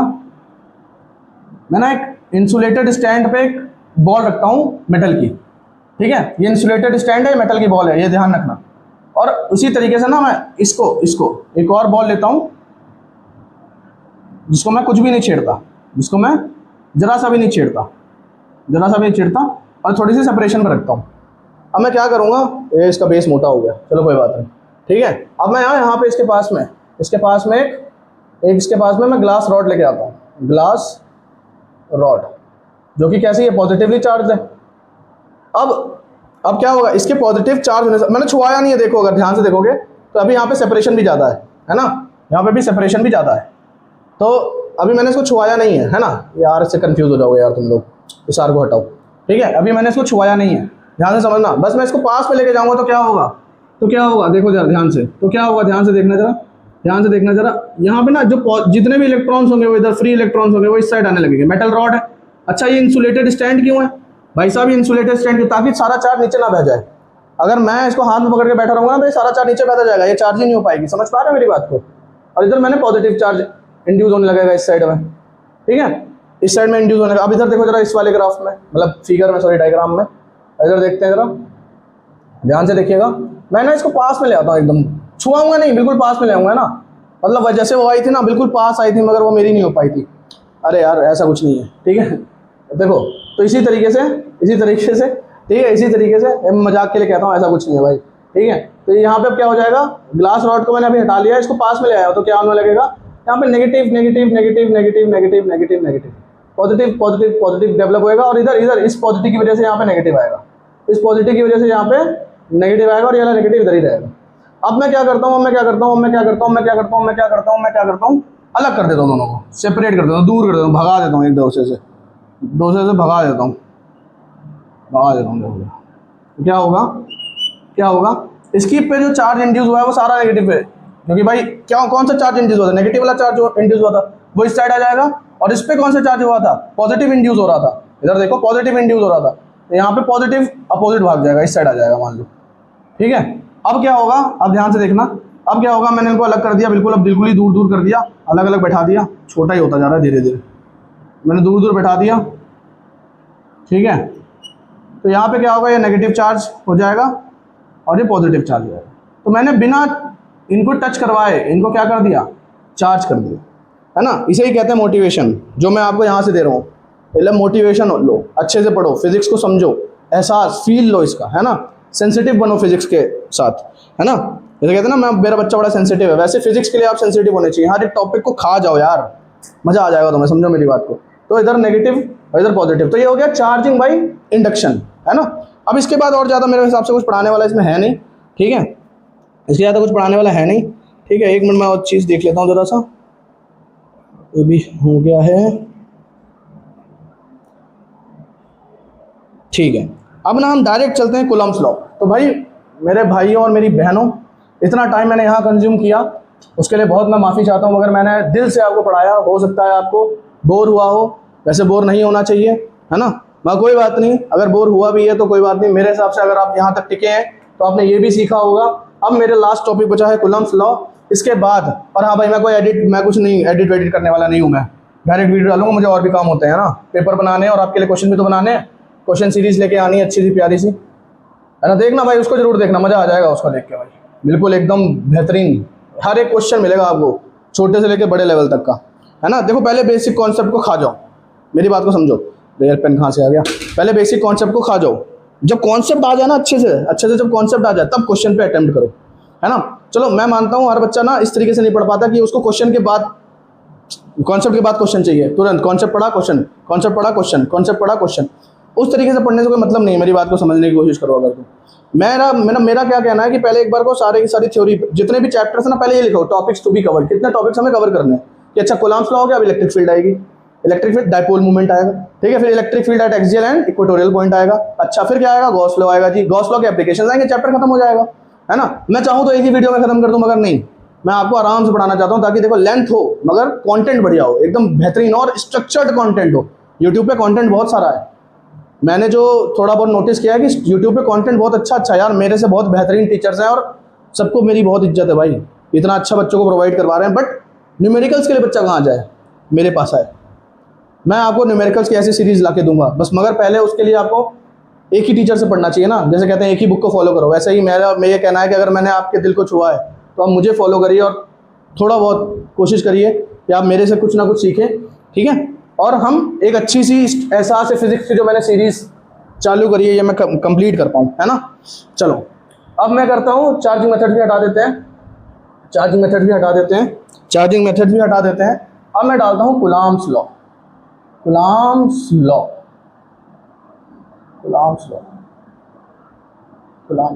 ठीक है। अब अगर मैं कुलाम्स लॉ की बात करूं भाइयों और बहनों, तो कुलाम्स लॉ की अगर बात करूं तो ध्यान से देखिए कुलाम्स लॉ क्या कहता है। कुलाम्स लॉ की पहले स्टेटमेंट लिखते हैं, ठीक है। Force between two charges, force between two charges, ज़्यादा ऊपर ले जा रहा हूँ, नीचे लेके आता हूँ, दिखेगा नहीं शायद। Force between two charges, force between two charges is directly proportional, is directly proportional to the product of charge, to the product of charge, and inversely proportional, and inversely proportional, and inversely proportional, and inversely proportional to the square of the distance between them, to the square of the distance between them। तो अगर मैं इसकी बात सुनूं तो ध्यान से देखिए, यहाँ बनाता हूँ डायग्राम। एक चार्ज है यहाँ पे Q1, एक चार्ज है यहाँ पे Q2, और इनके बीच में जो डिस्टेंस है, इनके बीच में जो डिस्टेंस है, अरे यार, इसके बीच में जो डिस्टेंस है, जो पॉइंट चार्जेस है ना जी, force between two point charges लिख लेना है ना, टू पॉइंट चार्जेस। अब ये पॉइंट चार्जेस का बड़ा महत्व है भाई कूलम्ब्स लॉ में। टीचर कभी फंसाना चाहेगा ना आपको तो फंसा देगा, बोल देगा चार्ज बड़ा कर दूं मैं लो। अब आपको समझ में नहीं आएगा क्योंकि आपने कभी इसका अच्छा ड्रॉबैक्स नहीं पढ़े होंगे कूलम्ब्स लॉ के। और वही बात है, अगर पढ़े हैं तो बहुत अच्छी बात है यार, है ना। बच्चे यार बुरा मान जाते हैं कि यार मैंने तो पढ़े हैं, कैसे बोल रहे हो। नहीं, कोई बात नहीं, अच्छी बात है। बहुत मोस्टली बच्चे, क्योंकि मैं भी एक टीचर हूँ यार, मैं ऑफलाइन भी पढ़ाता हूँ, 6 साल से पढ़ा रहा हूँ, तो बच्चों को ज़्यादा चीज़ें नहीं पता होती हैं। अब वो उनके स्कूल की भी गलती हो सकती है, अगर स्कूल ही अच्छा पढ़ा रहे होते तो हमारे से टीचर की जरूरत ही नहीं होती ना। तो एक मेरी बात को समझने की कोशिश करना। यहाँ पे आर हो गया, यहाँ पे आर हो गया, यहाँ पे आर हो गया, आर यहाँ पे डिस्टेंस बोल देते हैं हम इसका। तो यहाँ पे पहली क्वेश्चन जो बोलता है भाई, पहली क्वेश्चन जो बोलता है मैथमेटिकली लिखते हैं यहाँ पे, ऐसे अच्छे से देखो रिप्रेजेंट करेंगे, मैथमेटिकली लिखेंगे, मैथमेटिकली। और मैथमेटिकली लिखने के बाद F is directly proportional to Q1 Q2, पहली क्वेश्चन। दूसरी क्या है, F is directly proportional, F is inversely proportional to the distance square of the distance between two charges, इसे बोलेंगे एक दूसरी क्वेश्चन। और हम इनको क्या कंबाइन करेंगे, on combining equation 1 and 2 we get, हमें मिलेगा, क्या मिलेगा, हमें मिलेगा बड़ा प्यारा सा एक formula, F is directly proportional to Q1 Q2 upon r square. अच्छा, अब जब भी प्रोपोर्शनैलिटी हटती है तो एक कांस्टेंट आता है, जब भी प्रोपोर्शनैलिटी हटती है तो एक कांस्टेंट आता है। जब भी चोट लगती है तो जैसे दर्द होता है, तो वैसे ही जब भी प्रोपोर्शनैलिटी हटती है तो एक कांस्टेंट आता है जिसको मैं बोलता हूँ K, Q1 Q2 upon r square. इसको कूलम्ब्स लॉ कांस्टेंट भी बोलते हैं, ठीक है, इलेक्ट्रोस्टैटिक कांस्टेंट भी बोलते हैं, जो बोलना चाहो बोल सकते हो, है ना भाई। तो K की वैल्यू यहाँ पे क्या होती है, K की वैल्यू होती है 1/4 पाई एप्सिलॉन नॉट, क्या होती है 1/4 pi epsilon naught Q1 Q2 upon r square, Q1 Q2 upon r square. अच्छा, यहाँ पे जो एप्सिलॉन नॉट है, एप्सिलॉन नॉट की बड़ी कहानी भाई, बढ़िया बेहतरीन है। एप्सिलॉन नॉट की कहानी समझे जरा एक बार। एप्सिलॉन नॉट जो है permittivity of free space, permittivity of free space. इसको ना अलग से लिखना बिल्कुल, बच्चों को यार ये बिल्कुल भूल जाते हैं। अगर अभी मैं पूछ रहा इसकी वैल्यू क्या होती है, जिसको पता है बताना जरा। बता दिया, मन में बताया, वेरी गुड। नहीं बता पाए तो इधर देखो, तो आपने अच्छे से नहीं पढ़ाई करी है। परमिटिविटी ऑफ फ्री स्पेस, एक पता है, इसको रेस्ट देता हूँ थोड़ा देर का। तो यहाँ पे जो एप्सिलॉन नॉट की वैल्यू आएगी ना, अभी एप्सिलॉन नॉट की जो वैल्यू होती है वो होती है 8.85 इंटू 10 की पावर -12। अच्छा, अब इसको इधर ले जाओ, इसको इधर ले जाओ, ठीक है, परमिटिविटी को इधर ले आओ, ठीक है, इसको इधर ले आओ और इसको इधर ले आओ, तो क्या हो जाएगा, एक मिनट यार, इस एप्सिलॉन नॉट की वैल्यू 8.85 में 10 की -12 यूनिट क्या होती है, यूनिट इसकी होती है epsilon naught is equal to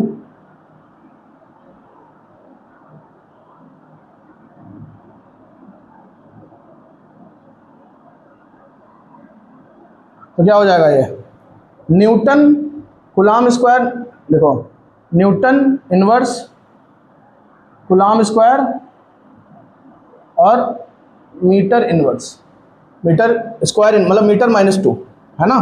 तो ये यहाँ पे क्या हो जाएगी, ये इसकी SI यूनिट हो जाएगी, ठीक है, ये इसकी SI यूनिट हो जाएगी। ठीक है, अब इसको हटा देते हैं। अच्छा, अगर गलत हो गया हो मेरे से, अगर मेरे से गलती हो गई हो तो वेरी वेरी सॉरी भाई। अगर यहाँ पे गलती हो गई हो एक बार आप वेरीफाई कर लेना। फिलहाल एक इसके लिए जादू, मैं आपके इसके लिए एक बार ये वाली यूनिट दे देता हूँ, 8.85 इंटू 10 की पावर -12 F अपॉन M। यहाँ पे F जो है वो फराड को डिनोट करता है। किसको डिनोट करता है? फराड को, FARAD, फराड को डिनोट करता है। ये एक यूनिट होती है, ये भी एक यूनिट होती है, ठीक है। ये एप्सिलॉन नॉट होता है। अच्छा, ये परमिटिविटी ऑफ फ्री स्पेस बताता क्या है? कभी आपसे कोई पूछे ना what is permittivity of free space, है ना, ज्यादातर एग्जामिनर्स पूछेंगे आपसे कि what do you understand by permittivity of free space, है ना।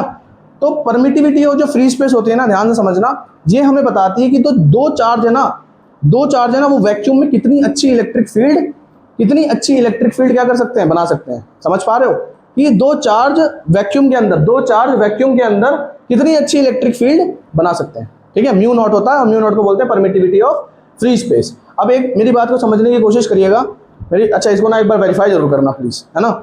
इसको जरा मेरी बात को आगे समझने की कोशिश करिएगा कि मैं जो समझाना चाहता हूँ कि जो ये हमारे पास परमिटिविटी ऑफ फ्री स्पेस है 8.85 × 10⁻12 फराड पर मीटर। तो ये क्या बताता है कि कितना स्ट्रॉन्ग इलेक्ट्रिक फील्ड जो जनरेट होगी दो चार्जेस के बीच में एक वैक्यूम में। अच्छा, अब एक बहुत इंपॉर्टेंट बात ध्यान रखिएगा, जितनी ज़्यादा परमिटिविटी ऑफ फ्री स्पेस होगी उतना छोटा फोर्स या उतना कम फोर्स लग रहा होगा बीच में। क्या मेरी बात समझ में आ रही है?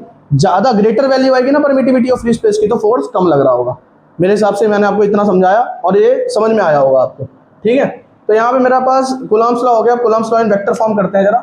Coulomb's law in vector form को भी देखना है हमें, तो Coulomb's law in vector form देखेंगे जरा एक बार।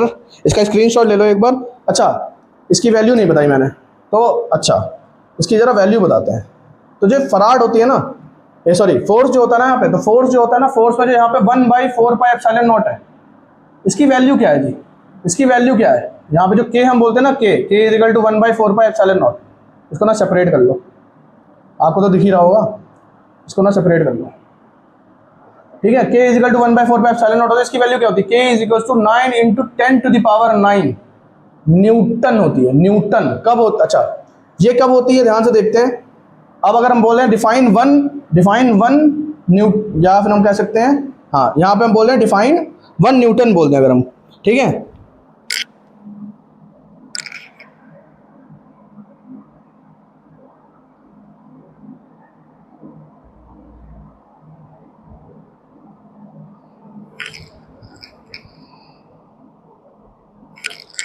ठीक, तो अगर हमें बात करी जाए, ध्यान से समझो, ध्यान से समझने की कोशिश करेंगे कि भाई 1 कूलम्ब क्या होता है। 1 कूलम्ब क्या होता है? यहाँ पे भी अगर बात करी जाए 1 कूलम्ब, तो 1 कूलम्ब जो होगा, 1 coulomb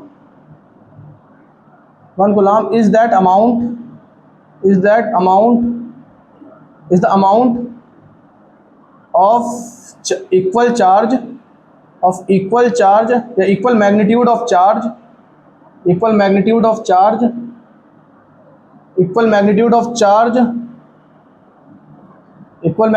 charge at a distance of, या placed at a distance of 1 meter from each other, and experience, जिसको जरूर लिखना भाई, and experience a force of 9 × 10⁻9 Newton. 9 × 10⁻, force of 9 × 10⁻9 Newton. इस चीज को हम बोलेंगे 1 कूलम्ब। इसको एक बार लिखिएगा, और स्क्रीनशॉट लेना हो तो स्क्रीनशॉट ले लीजिए एक बार इसको, ठीक है।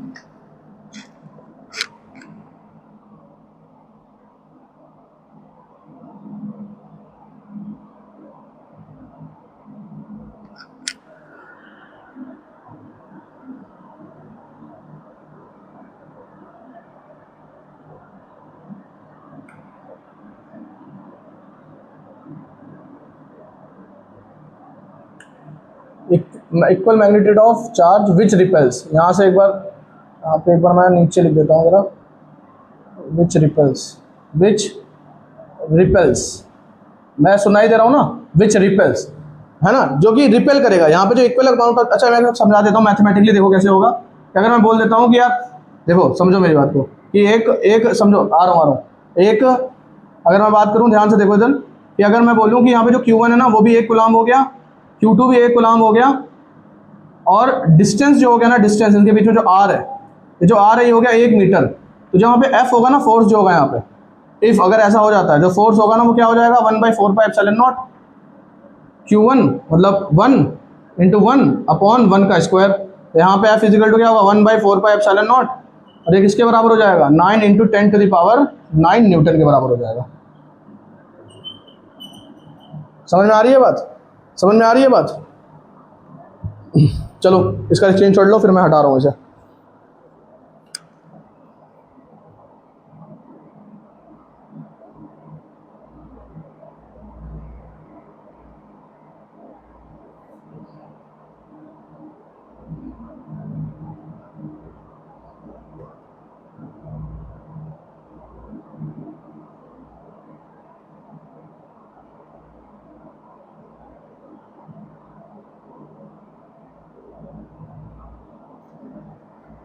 लिख लिया, लिख लिया, लिख लिया होगा तो फिर इसके आगे जरा लिखना ESU। तो एक और चार्ज की यूनिट है ESU, ठीक है। मैं इसको भी हटाता हूँ, बस 1 मिनट।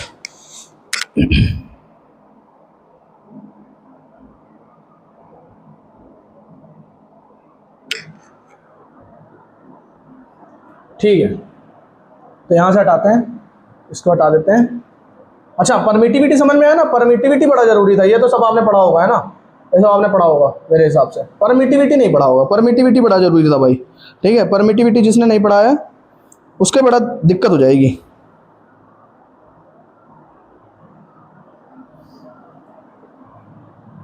वहाँ ना न्यूटन ही है, वहाँ ना जो चार्ज है वो न्यूटन पे, वो जो के की वैल्यू ना वो न्यूटन है वहाँ पे, न्यूटन इनवर्स नहीं है वो, सही कर लो आप लोग, उसे सही कर लो, वो न्यूटन ही है यार। ये सब चीज़ें बाद में देखता हूँ मैं, बड़ी दिक्कत हो जाती है। चलो सॉरी इस चीज़ के लिए यार, वहाँ न्यूटन कर लेना है ना, ये तो वेरीफाई कर लो, कोई दिक्कत नहीं है, मेरे हिसाब से कर लिया होगा, मैंने बोला एक बार तो। अब आगे देखते हैं, अब आगे देखते हैं ज़रा। अब हम ESU के बारे में बात करते हैं। 1 ESU, अच्छा ये क्या चीज़ है भाई, ये क्या चीज़ है भाई, ये भी चार्ज की यूनिट है ESU।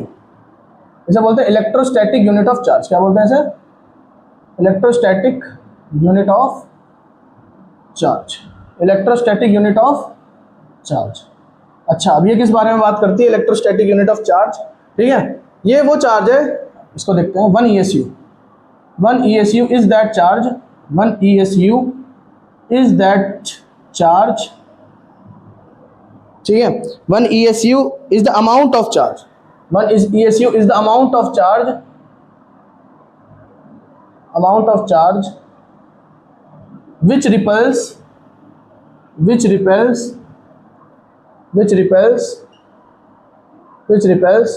an identical charge, which repels an identical charge of equal magnitude,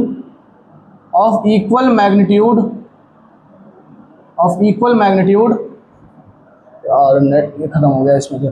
और देखो इसके बाद मैं विंग पढ़ लूँगा, एक बार इसको देखो। Of equal magnitude placed at a distance of 1 meter, placed at a distance of 1 meter, 1 centimeter, placed at a distance of 1 centimeter, and experience a force of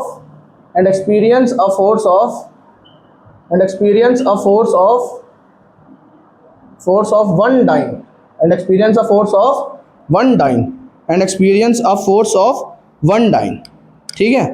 तो एक कूलाम में 3 × 10⁹ ESU होते हैं। एक कूलाम में 3 × 10⁹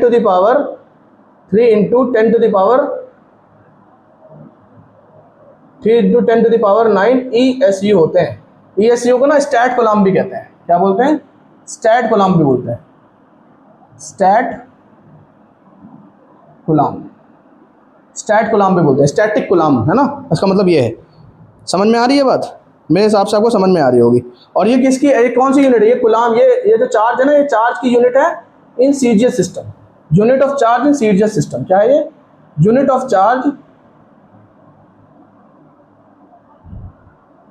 in CGS system, in CGS system, ठीक है। और ये कब है, इलेक्ट्रोस्टैटिक में ऐसा है, ये इलेक्ट्रोस्टैटिक में ऐसा है। अच्छा, इलेक्ट्रोमैग्नेटिक में भी होती है एक चार्ज, 1/10 हो जाता है उसमें, ठीक है। अब यहाँ पे देखो जरा आगे कि अगर मैं बात करूं कि 1 EMU अगर बोलूँ तो इलेक्ट्रोमैग्नेटिक यूनिट, अगर सीजीएस में बोलूँ तो 1 कूलम। अच्छा, इलेक्ट्रोमैग्नेटिक यूनिट भी लिख लेते हैं जरा एक बार यहाँ पे हम, electromagnetic unit, electromagnetic unit of charge, of charge, electromagnetic unit of charge, इसे हम बोलेंगे EMU, EMU। तो 1 EMU जो होता है, 1 कूलम जो होता है वो 1/10 EMU के बराबर होता है। 1 coulomb charge is equal to 1/10 EMU। मेरे हिसाब से इतना आपको समझ में आ रहा होगा, चार्ज के बारे में हमने काफ़ी कुछ समझ लिया है। ठीक है, अभी एक मिनट मुझे देना, तो तब तक स्क्रीन शॉट लो, मैं इसमें ना इंक भर देता हूँ, इंक भर देता हूँ।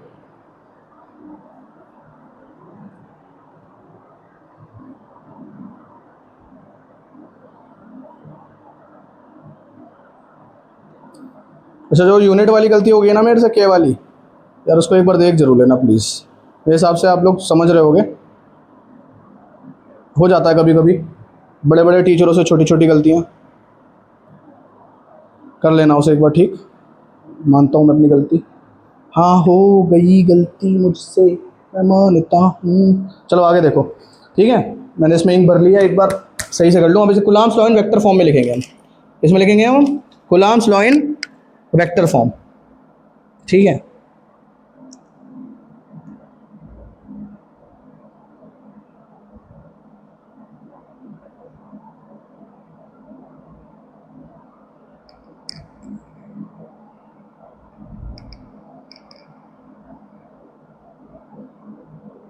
तो जरा हम लिखते हुए देखते हैं Coulomb's law in vector form, ध्यान से देखते हैं, हटाओ इसे। इस सबका स्क्रीनशॉट मेरे हिसाब से आपने ले लिया होगा, मज़ा आ गया होगा एकदम से। अब हम आगे हटम इसको ख़त्म करेंगे जल्दी जल्दी, बस हो गया भाई, आखिरी टॉपिक है बस। इसके बाद एक बार रिलेटिव परमिटिविटी बता देता हूँ मैं आपको। पहले एक बार ये Coulomb's law in vector form, यही देख रहा था कि ये इसमें क्या है, Coulomb's law in vector form, Coulomb's law in vector form. अच्छा, अभी वेक्टर फॉर्म में जरूरत क्या पड़ी यार, चार्ज तो भैया, चार्ज तो जो है ना, चार्ज तो आपने बताया था सर, चार्ज तो स्केलर क्वांटिटी होती है, मगर फोर्स तो नहीं होती है ना, फोर्स तो वेक्टर क्वांटिटी होती है। इसमें जो फोर्स लग रहा है ना उसका डायरेक्शन अलग अलग होगा। अगर मैं बात करता हूँ, यहाँ पे देखते हैं Q है और यहाँ पे एक R डिस्टेंस पे Q है, तो ये जो दोनों एक जैसे ही हैं, इसको मैं Q1 बोल देता हूँ, इसे Q2 बोल देते हैं, चलो। और ये दोनों पॉजिटिव है मान लेते हैं, और दोनों पॉजिटिव होने की वजह से यहाँ पे क्या होगा, यहाँ पे जो फोर्स होगा वो बाहर की तरफ होगा, यहाँ पे बाहर की तरफ होगा। इस फोर्स का नाम होगा F12। क्या नाम होगा इस फोर्स का, F12। क्या नाम होगा इस फोर्स का, F12। और जो यहाँ पे R होगा उसका नाम होगा R12।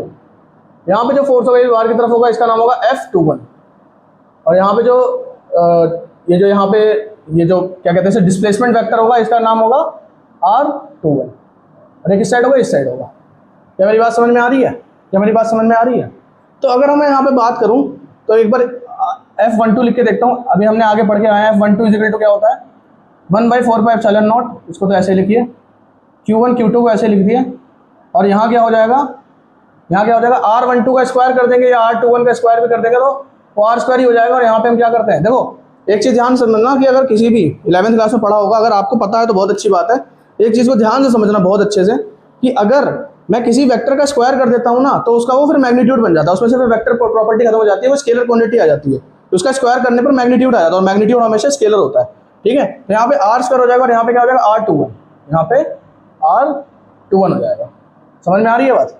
तो ये F12 के हिसाब से आ गया। अब F21 निकालते हैं जरा, अब F21 निकालते हैं जरा। तो यहाँ पे देखिए 1/4πε0, ध्यान से देखना, Q1 Q2 अपॉन, ध्यान से देखना आंखें खोल के, R² इंटू R12, ठीक है। अब अगर मैं यहाँ पे देखूँ, वी कैन ऑब्जर्व, ध्यान से देखिएगा, we can observe that R12 is equals to -R21। क्या बिल्कुल ठीक है? बिल्कुल सही बात कर रहे हो सर आप, बिल्कुल सही बात कर रहे हो। देयरफॉर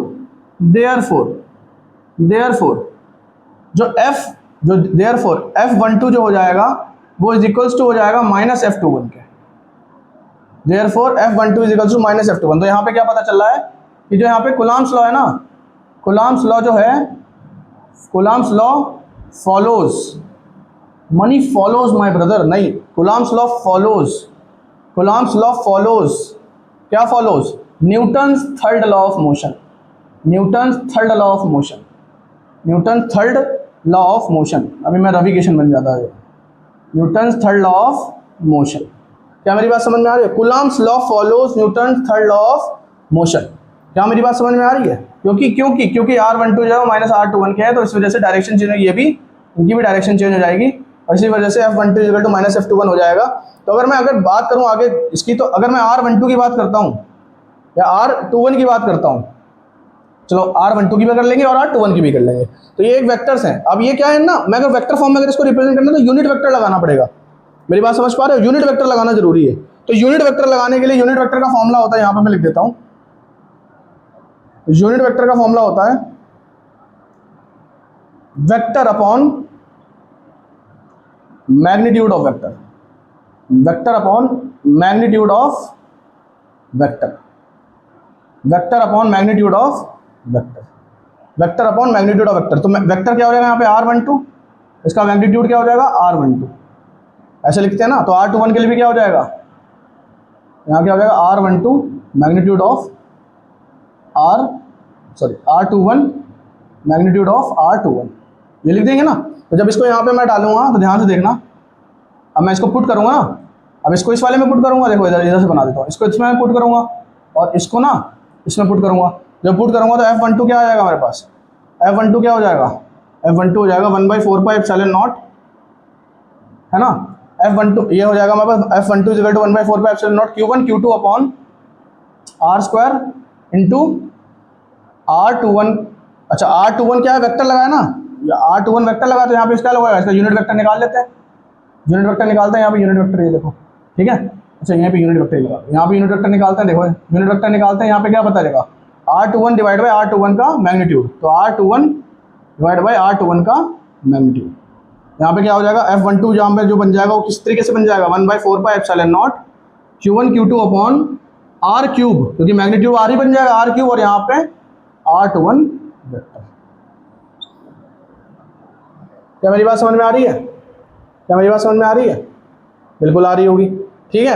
अब F12 हो गया, अब इसकी वजह से ये वाला निकालते हैं, F21 निकाल लेते हैं, F21 निकाल लेते हैं। तो F21 क्या हो जाएगा 1/4πε0, ध्यान से देखना, Q1 Q2 upon R² into R12 upon में R12 का मैग्नीट्यूड।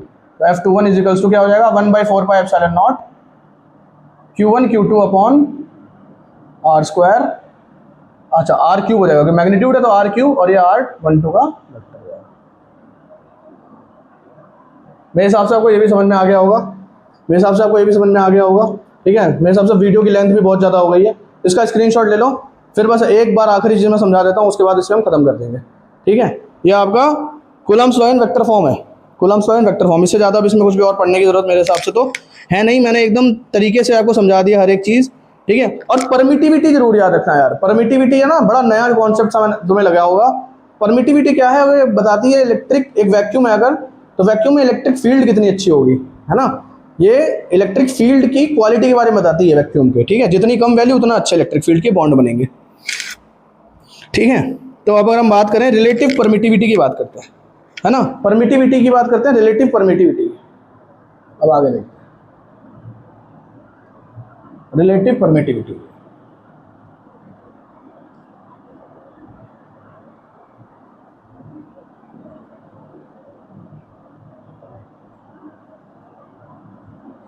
इसको स्किप कर जाओगे, मिटा रहा हुआ अगर मेरे रिलेटिव परमिटिविटी क्या देखोगे, रब करता हुआ आदमी, ठीक है। Relative permittivity, relative permittivity,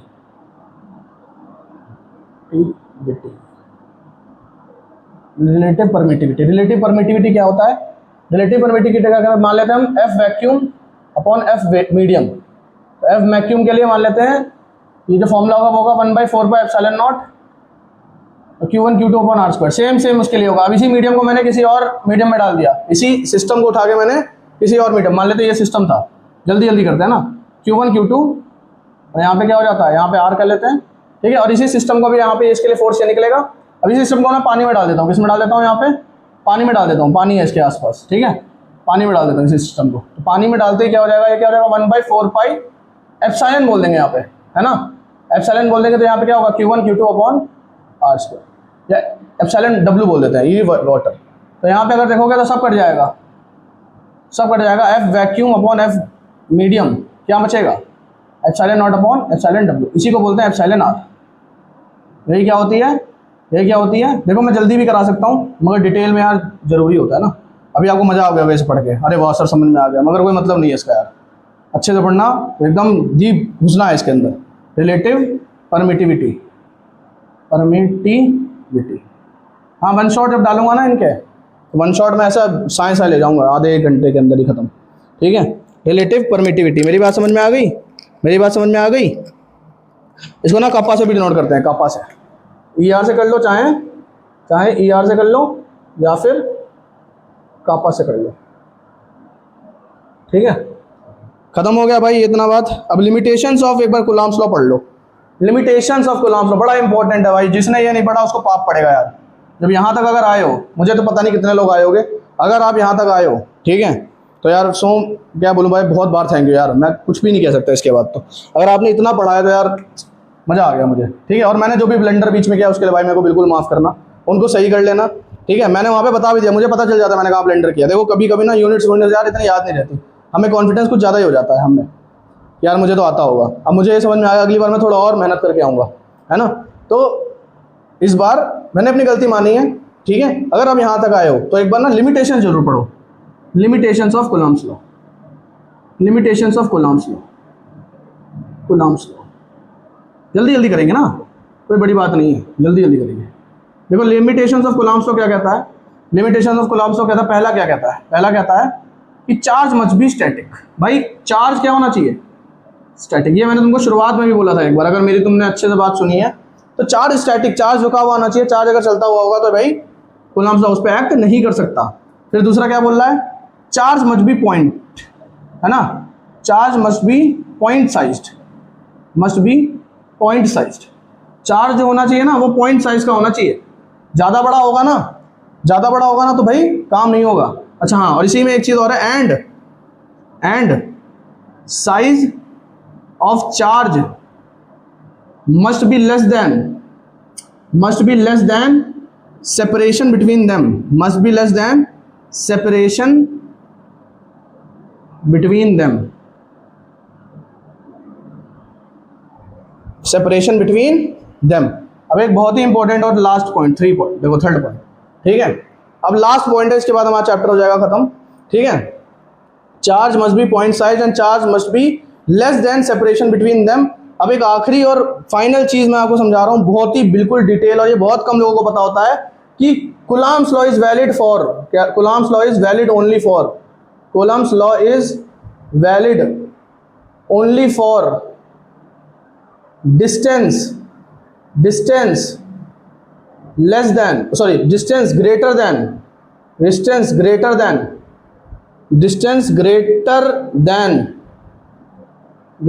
10 to the power minus 15 metre. ठीक है, क्यों after this nuclear force overcome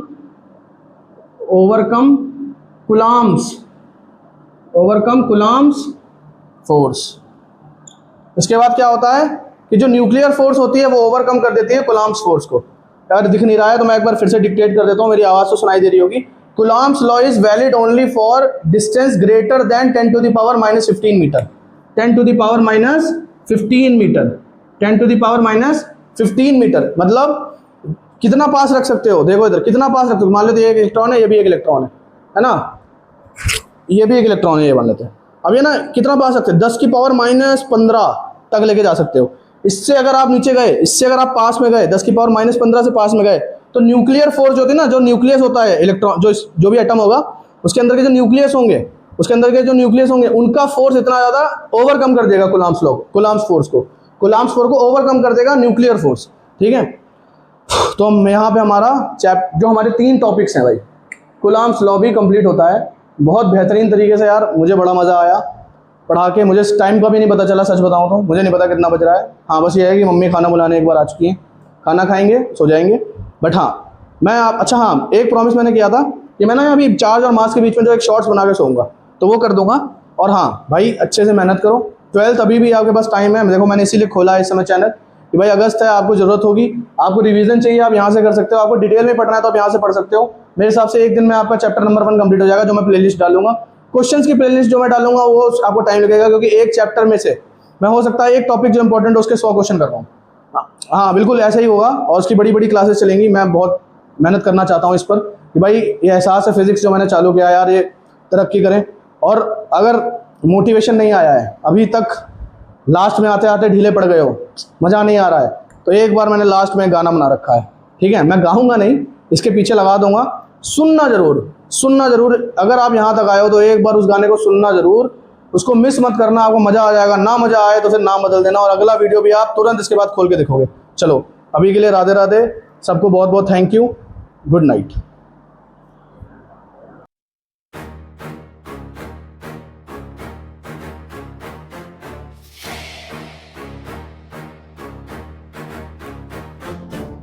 जब मैं आता हूँ रण सजता है, हर कठिन प्रश्न मुझसे टकराता है। जहाँ चुनौती हो वही मेरा प्रहार, ज्ञान की ज्वाला से कर दूं अंधकार पार। मेरी गति में बिजली की धार, मेरे संकल्प में अग्नि अपार। काल भी जिसकी गति से डरे, ऐसा वेग मेरे कदमों में भरे। गुरुत्वाकर्षण का भी मान घटे, जब मेरी शक्ति से जड़ता हटे। न भय मुझे न बाधा स्वीकार, विज्ञान मेरा अस्त्र, ज्ञान मेरी तलवार। सूत्रों को साधु, सिद्धांतों को जानू, हर कठिनाई को चुनौती मानू। जहाँ प्रश्न खड़े हो पर्वत समान, वहाँ मेरा चिंतन बने समाधान। बने समाधान, बने समाधान, बने समाधान, बने समाधान। न रुकूंगा, न झुकूंगा, न हार स्वीकार करूंगा। न रुकूंगा, न झुकूंगा, हर प्रश्न से टकराऊंगा। जहाँ संभव की सीमा, वहीं से जीत शुरू होगी। जहाँ संभव की सीमा, वहीं से जीत शुरू होगी। मैं केवल उत्तर खोजने नहीं आया, मैंने प्रश्नों को समझने का मार्ग बनाया। जहाँ दूसरे रुक कर सोचते हैं, वहाँ मेरे विचार नयाम खोजते हैं। ये क्रोध नहीं वचन संकल्प है, ये अहंकार नहीं ज्ञान का विकल्प है। रौद्र मेरी शक्ति, विवेक मेरा सार, भौतिक के रण में मैं तैयार। हर सिद्धि से आगे एक और मोड़, हर सीमा के पार मेरा अगला लोर। अब देखो मेरी ज्वाला का रूप, तर्क की धार, विचारों का धूप। जो रुकते हैं वे पीछे रह जाते, मैं करता हूँ और द्वार खुल जाते।